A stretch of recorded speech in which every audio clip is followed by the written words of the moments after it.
So these are a pair of testes that I made for testicular health, which often gets ignored. So please check your boys before they check out. All right, so these are a pair of testicles that I made for this topic. Let's talk about testicular health. And please check out your boys before they check out, okay?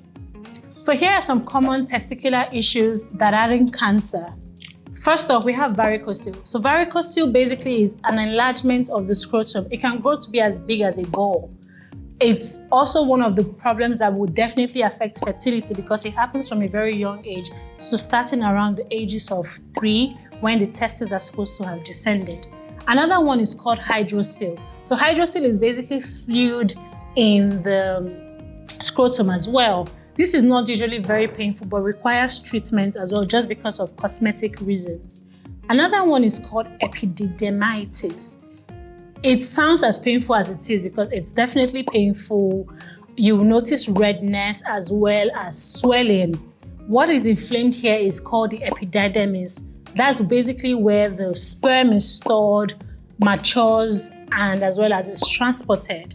The next one will be testicular torsion, which is basically the twisting of the spermatic cord. And yes, it is a medical emergency. If you don't get to the hospital in 6 hours for it to be untied, you definitely risk losing your testicles as well as the ability to have any form of fertility in the future. So now let's move on to testicular cancer. Testicular cancer is the most common cancer that affects young men from the ages of 15 to 45. So how do you perform a testicular examination? Because yes, you can do it by yourself, and I'm going to teach you. Back to my balls. So it's recommended to check monthly, preferably after a warm shower when the scrotum is relaxed. So you gently hold one testicle in between your thumb and fingers, feel for lumps as well as swelling or changes in size as well as consistency.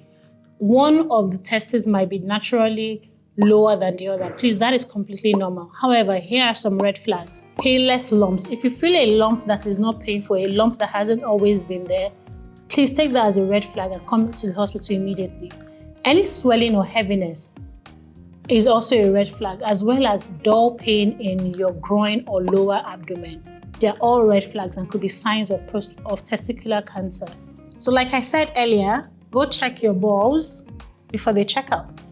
Bye.